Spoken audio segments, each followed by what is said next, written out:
Mummy જમવામાં શું બનાવું? ખાવાનું ને તું ખાવાનું બનાવવાનું રહેવા દે, ખાવાનું હું બનાવી દઈશ. કેમ મમ્મી?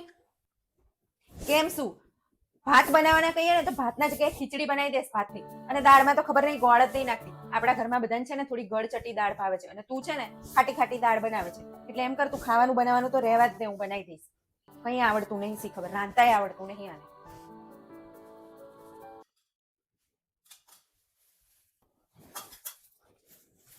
મમ્મી હા બધુંય શાક લઈ આવી. લઈ આવી ને બે હા. કીધું એ બધું લઈ. હા, તમે જો કીધું તું ગાજર કીધા હતા, બટેકા કીધા હતા, ટમેટા કીધા હતા, કોબીજ હતી, જામફળ, કેળા બધુંય લાવ્યું. અલી પણ બટાકા આવા ના લવાય, એટલે જૂના લવાય, નવા બટાકા જ મજા નહીં આવતી. અરે મમ્મી પણ ઈ જ હતા. અરે આ ગાજર ને એવું બધું આમ જોઈને લવાય, થોડા છે ને આમ તાજા ફ્રેશ હોય એવું લવાય. આ તો જાણે 2 દિવસના વાસી હોય એવું લાગે છે. અરે મમ્મી તાજા તો છે. જામફળ લઈ આવી તમે કીધું તું તો. અરે આ જામફળ અમારે દાંતે નહીં આવા, ચવાય નહીં, દાંત દુખે છે, થોડા પોચા હોય એવા લવાય. મને તો શી ખબર. હાય હાય કેળા તો જો આટલા બધા પાકા લવાય, આ તો બગડી જશે કાલ સુધીમાં, તો રહેશે નહીં. બધું આમ જોઈને લવાય. હવે નાની નહીં, બધું શીખવાડવું ના પડે, આવું લવાય. ટમેટા 250 ના લવાય, સરખા લઈ લેવાય, ભાવમાં સસ્તા પડે. સારું જા, શાક લાતા આવડતું નહીં કઈ. સારું મમ્મી, હવે ધ્યાન રાખીશ. એક કામમાં ભૂલી વાર નહીં હોતો આને લો. અરર, આ છોકરીએ કપડાં તો જો ધોયા છે કે નહીં ધોયા એ જ નહીં ખબર પડતી. એ કિસુ, હા મમ્મી. આ તું કપડાં ધોવસ તો થોડું જોવસ. તરત છે ને પાણી બોળીને કાઢીને નાખી દીધા હોય એવા લાગે છે કપડાં. થોડીક વાર છે ને અડધો કલાક પાવડરમાં બોળીને મુકાય ને પછી સાબુ બ્રશ કરાય તો થોડાક ચોખ્ખા થાય. આ તો જાણ પાણી બોળીને મૂકી દીધા હોય એવા લાગે, મેલા દાઢ જેવા છે. અરે મમ્મી એમાં એવું થયું હતું કે હું છે ને પાવડરમાં બોળી મૂકવાનું રહી ગયું હતું અને આજ મારે મોડું થઈ ગયું હતું, એટલે મેં હાબુ બ્રશ દઈને ફટાફટ ધોઈને મૂકી દીધા હતા. સી ખબર કપડાય ધોતા નહીં આવડતું, જા ફરીથી ધોઈ નાખ.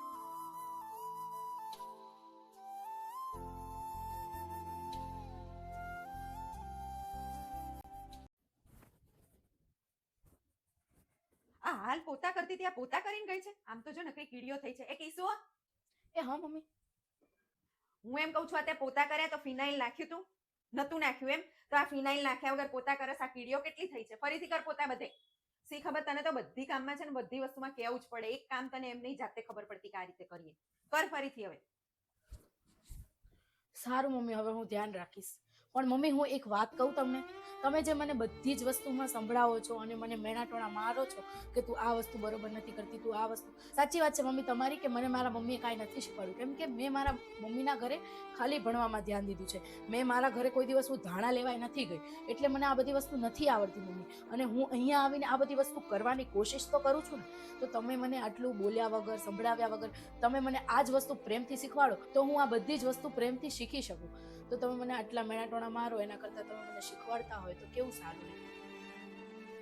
અરે કિસુ, તારી વાત તો સાચી છે હો. આજકાલ છોકરીઓ છે ને ભણવાનું પૂરું થાય તરત સાસરે જતી રહે છે અને ભણવામાં ઘરે કંઈ કામ શીખી ના હોય.